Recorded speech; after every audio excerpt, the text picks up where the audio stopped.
All right, guys, welcome back. Yes, I do need to shave, but I want to talk to you guys about this real quick. Oh, someone's cutting grass. My neighbor. Okay, so guys, you know how we all either we had a hobby or we collect stuff, and you just hold on to it and you hold on to it. The next thing you know, you have a garage full of stuff, like stuff everywhere, like some of this stuff is like, why are we really holding on to this stuff? I don't know. Some people just hold it on for sentimental value or for whatever reason, okay? And then after you think about it, it's like, why do we keep buying stuff and buying stuff and buying stuff? I mean, everyone does this, like, just because, okay, we need this for that, we need this for that, we need this for that. And we just buy it. And next thing you know, it's stocked up like this. So this is kind of hard for me, okay? Because my hobby, I was a professional DJ, okay? So I have DJ equipment, cables and that, all this other stuff. And I have like vinyl records. I have thousands of records. Thousands. There's records all down through here. There's cases over there with 100+ records in one case. And I probably have like 6 of those right there. I have each one of those cases have 100+ records in it. So there's 2, 4, 6, 7, 8, 9. I probably got 9. I got some gray crates right here that have records in it. I have bags that have records in it. I have records up here. I have CDs. I have cassette tapes. I have 45s. Look at this. Like, I got 45s, guys. I got 45 records. 45s, right? That I've collected or people just gave me. And I'm just holding on to all this stuff. Then I have records that the record label used to send me cases and cases of records. Like this box literally has, let me show you guys. Let me put you, oh, then look, I have a cassette tapes, guys. Now these I may hold on to because, believe it or not, guys, you're going to hear that cassette tapes are coming back. People are wanting to collect these, okay? Just so you know, people is starting to come around. I just kind of seen videos about it, and I wasn't searching for this stuff, but just people out there collecting, going to record shops, going to garage sales and collecting cassette tapes. And they're trying to buy cassette players like boom boxes and radios that play this. And some people are buying cassette players again to put in a car because they like the way these sound. Just like records, okay? So, but I have boxes and boxes of, like, look at this. These see these records? This box right here, that box right there, it has stacks of these just lined up inside of here. There's probably like it says 30 records, okay? 30 records of the same song. This is Chingy, hands up, okay? 30 records of the same song that the record label used to send me, okay? And, you know, I got some classic stuff. I can go through this stuff all day long, guys. I got this is a very popular song right here, just 50 Cent. Just on and on and on and on. Ice Cube, you know, a lot of R&B, Freeway, Lost Boys, Miss Elliott. Like, guys, I have so much. I mean, that was my hobby. I was a DJ. So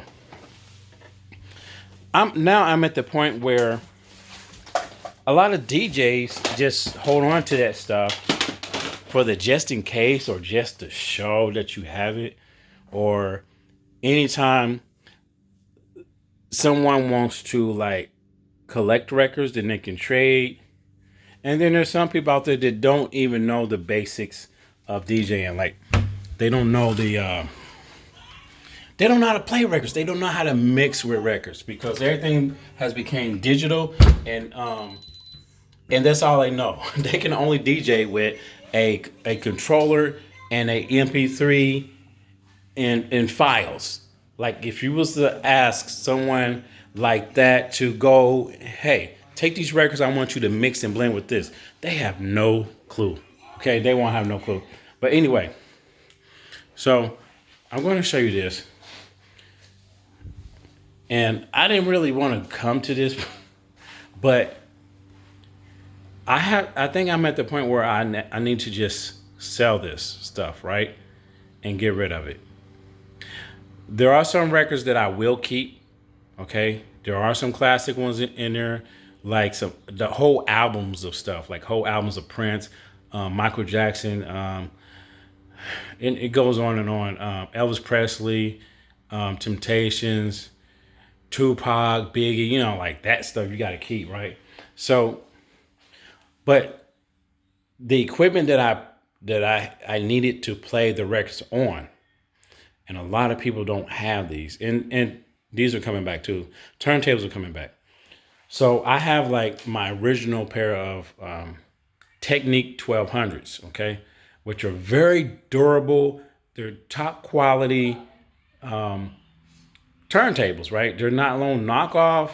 Like when you're in the club, these are the tables you need to have. They were professional.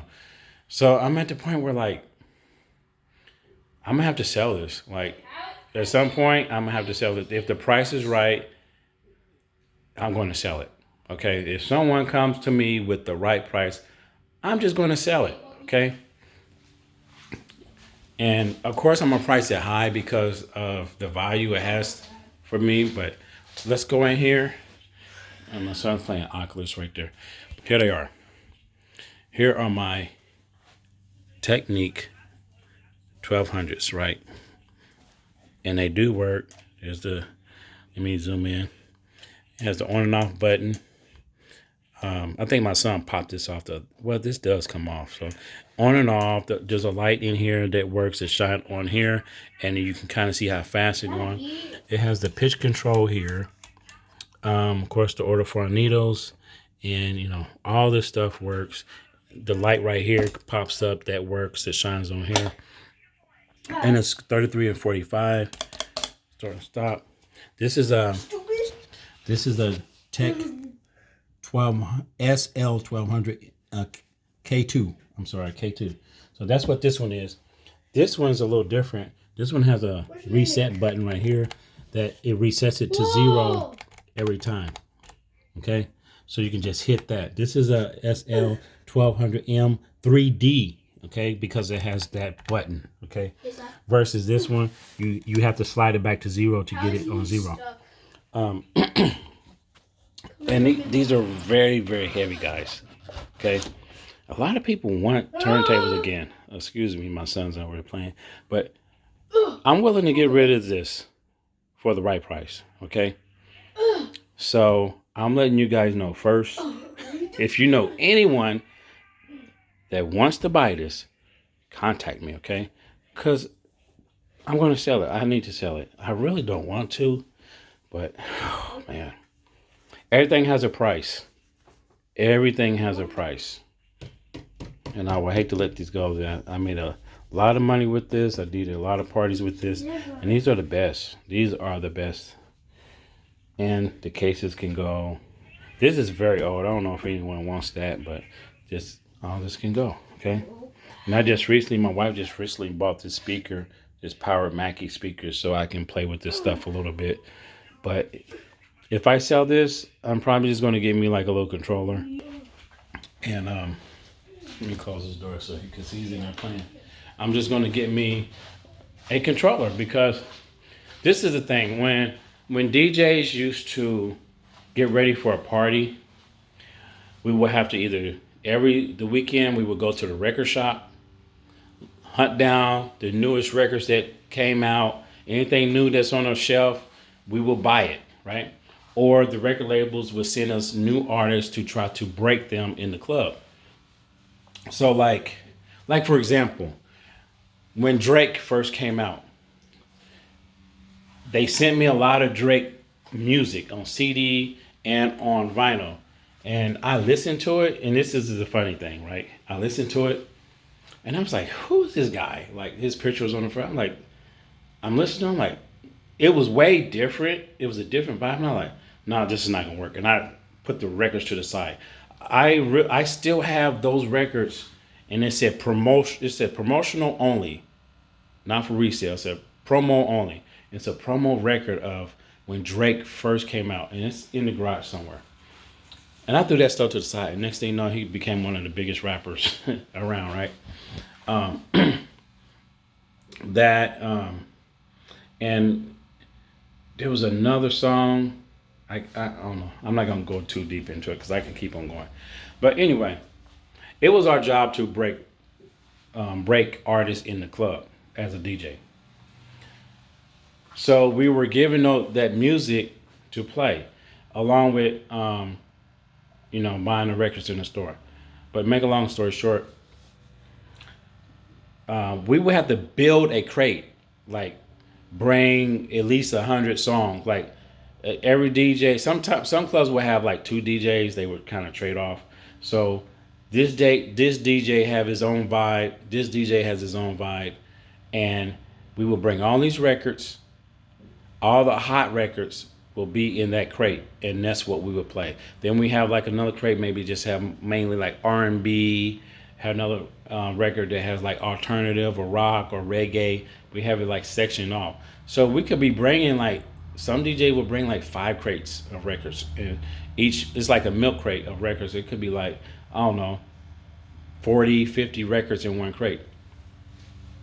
So we would carry all those records to wherever we're going, up the stairs or wherever the DJ booth is. And then we would have to set up everything, put the records behind us, and go through the records and, and blend and mix like that every week.